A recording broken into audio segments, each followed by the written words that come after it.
मुद्दों पर जिस तरीके से अभी आप बाहर देखते हैं कि आरोप प्रत्यारोप तो लगते हैं, लेकिन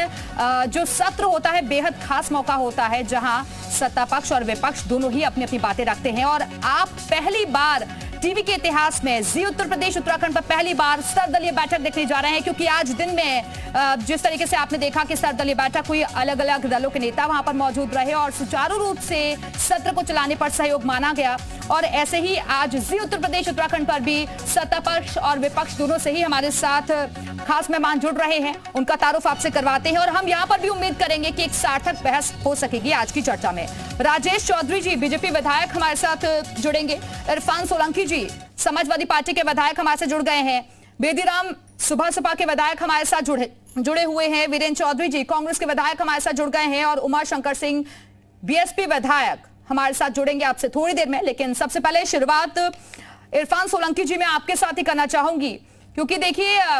कल से सत्र की शुरुआत हो रही है, लेकिन रणनीति सत्ता पक्ष की भी रहती है, विपक्ष की भी रहती है। आप लोग पूरी तरीके से तैयार हैं सदन की कार्यवाही को लेकर?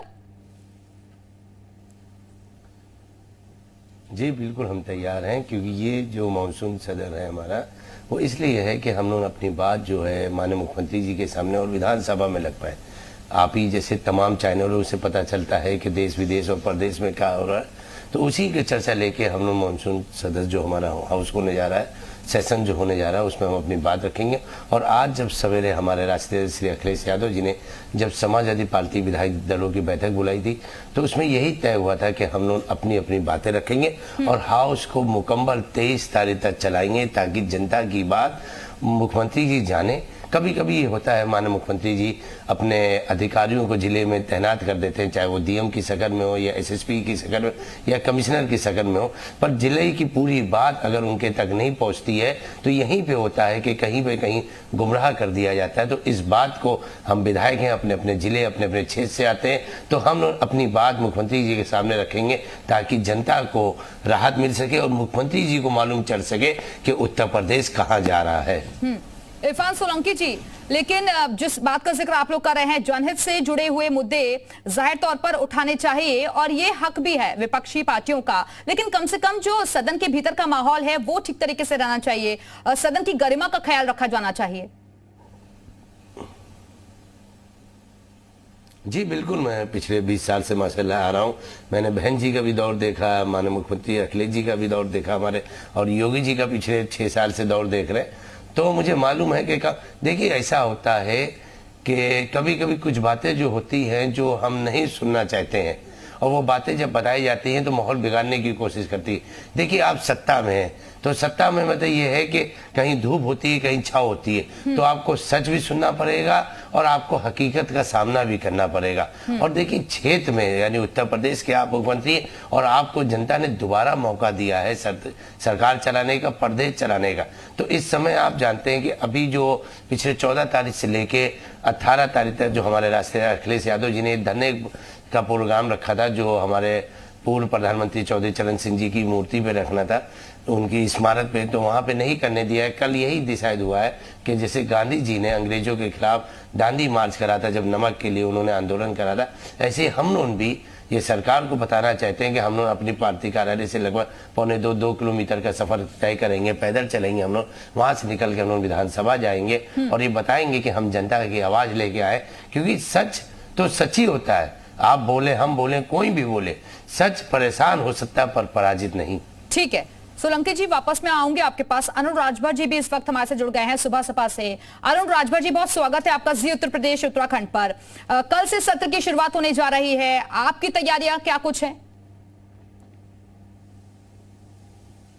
देखिए सुहेल देव, भारतीय समाज पार्टी अपने विधायक दलों की बैठक कल 8 बजे सुबह अपने पार्टी दफ्तर में बुलाया है और सभी हमारे माननीय विधायकगण मौजूद होंगे और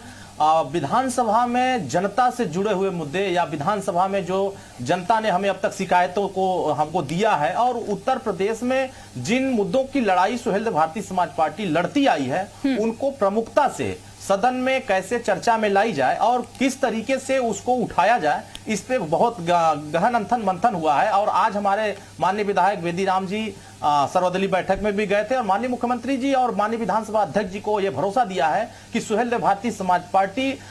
सदन में जिस तरीके से पूर्व में सदन की कार्रवाई में जिस तरह से लोगों ने विपक्ष के बहुत सारे ऐसे दिग्गज नेताओं ने जिस तरह सदन की गरिमा को तार तार किया, और सुहेलदेव भारतीय समाज पार्टी उस गरिमा को बचाने के लिए हमेशा से प्रयास करेगी कि बुनियादी मुद्दों पर चर्चा ज्यादा से ज्यादा हो और ज्यादा से ज्यादा सवालों की सरकार के सामने सवालों को रखा जाए ताकि जनता के मुद्दों को हल किया जा सके। आज हम जिस तरीके से समाजवादी पार्टी जो बात कर रही है कि हम जनता के लिए पैदल मार्च करेंगे, ये करेंगे, वो करेंगे और महासम्मेलन करेंगे, पिछड़ों के लिए ये करेंगे, तो ये लोग जो सदन में जब जाते हैं तब ये सब सिर्फ सड़क पर दिखता है, सदन में चर्चाएं नहीं आती है। हम उन मुद्दों को, हम सामाजिक न्याय समिति की रिपोर्ट लागू कराने के लिए हम सदन के पटल पर चर्चा लाना चाहेंगे। हम उत्तर प्रदेश में जो जातिवाद जनगणना की बात है उसको हम सदन के पटल पर लाने की चर्चा करेंगे। हम उत्तर प्रदेश में गरीबों को स्नातकोत्तर तक निःशुल्क अनिवार्य फ्री शिक्षा कैसे जनता के जो गरीब है उन तक पहुंचाने के लिए, उन बेटा बेटियों तक पहुंचाने के लिए कैसे चर्चा करेंगे,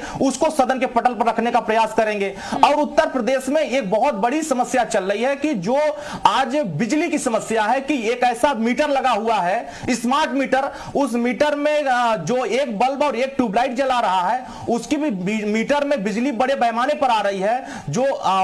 जिसको बिजली के बिल 300 आने चाहिए वो सीधे 3000 आ रहे हैं। तो उसकी समस्या को भी सदन के पटल पर माननीय मुख्यमंत्री जी के सामने और माननीय विधानसभा अध्यक्ष के सामने रखा जाएगा और अपने मुद्दों के आधार पर सुहेलदेव भारतीय समाज पार्टी सदन की पूरी कार्रवाई को पूरी तरीके से सुनेगी और उस पे अमल करने के लिए हम सहयोग भी करेंगे। और विपक्ष ये चाहेंगे कि जो मुद्दे उठे उस पे गंभीरता से चिंतन करें और चर्चा में लाएं, और चर्चा जब तक नहीं करेंगे तब तक समस्या का समाधान नहीं होगा। सिर्फ और सिर्फ बाहर नाटक करने से कुछ नहीं होगा, बाहर धरना प्रदर्शन करने से कुछ नहीं होगा, लेकिन जो मुद्दे बाहर आप धरना के माध्यम से देंगे